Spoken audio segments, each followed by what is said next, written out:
Jemaat Tuhan Shalom. Pagi hari ini kita akan kembali belajar firman Tuhan bersama-sama sebelum kita memulai hari kita. Dan di pagi hari ini saya ingin mengajak jemaat Tuhan untuk merenungkan firman Tuhan dari Lukas pasal yang kelima ayat yang ke-27.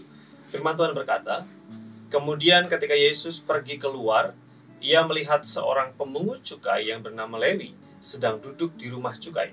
Yesus berkata kepadanya, 'Ikutlah aku.'"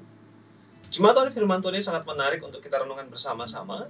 Di dalam teks di sana, Lukas mencatat ada seorang tokoh yang disebut sebagai Lewi.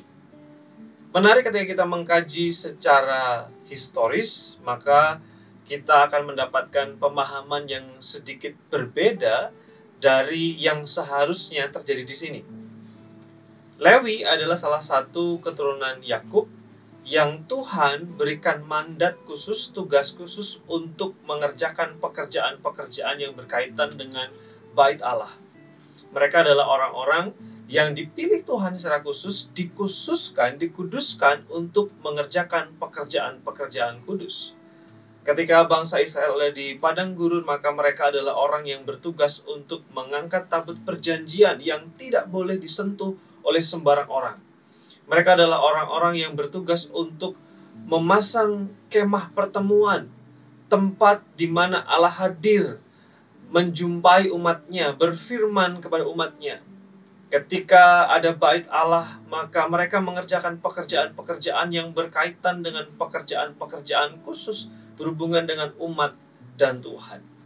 Tapi yang menarik, Lukas mencatat di dalam pasal 5 tadi kita menemukan di sana bahwa Lewi tidak berada di tempat yang seharusnya, tidak mengerjakan pekerjaan-pekerjaan ditentukan Tuhan sebelumnya, tetapi di sana dikatakan bahwa Lewi ada di rumah cukai dan pekerjaannya adalah memungut cukai.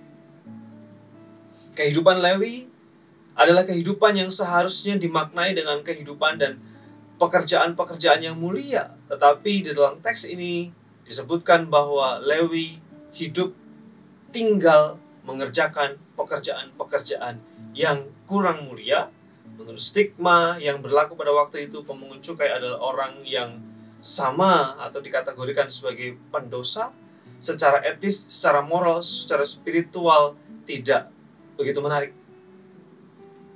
Di seri yang ke-9, di renungan yang berjudul memaknai kehidupan yang bermakna, kehidupan yang bermakna adalah kehidupan yang ditempatkan sesuai dengan tempatnya.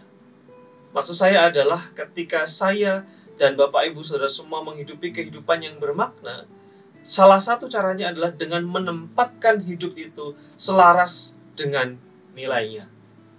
Misalnya ketika Bapak Ibu punya barang berharga, misalnya surat-surat berharga, atau misalnya perhiasan, tentu Bapak Ibu tidak menempatkan barang berharga itu di sembarang tempat. Tidak menempatkannya bersama-sama dengan sayur, tidak menempatkannya bersama-sama dengan sampah, tetapi di tempat yang khusus karena nilainya berbeda dengan barang-barang yang lain. Menghidupi kehidupan bermakna, salah satunya adalah dengan cara menempatkan hidup selaras dengan nilainya.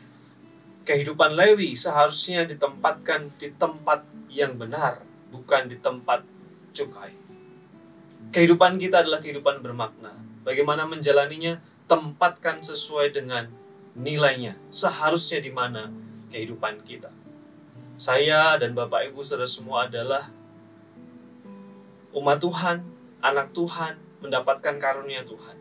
Seharusnya menempatkan kehidupan kita bukan di tempat-tempat yang tidak seharusnya, bukan di tempat dosa, bukan di tempat yang tidak seharusnya, tapi seharusnya tempat kita adalah, kehidupan kita adalah di tempat yang memuliakan Tuhan, berkenan di hadapan Tuhan, menyenangkan Tuhan. Itulah caranya menghidupi kehidupan yang bermakna, dengan menempatkan kehidupan kita sesuai dengan nilai kehidupan kita. Kita berdoa. Bapa di surga, terima kasih pagi hari ini kami diizinkan belajar dari firman Tuhan, dari tokoh yang bernama Lewi, yang kami percaya ketika firman Tuhan mencatat kehidupannya, kami diizinkan belajar bagaimana seharusnya kami menempatkan kehidupan kami di tempat yang seharusnya. Berkatilah supaya hari ini kami berjalan menempatkan kehidupan kami di tempat-tempat yang seharusnya, ketika kami tahu bahwa hidup kami berharga, mulia, dan ditebus oleh Tuhan. Terima kasih, berkati Jumat Tuhan hari ini. Dalam nama Yesus kami berdoa. Amin.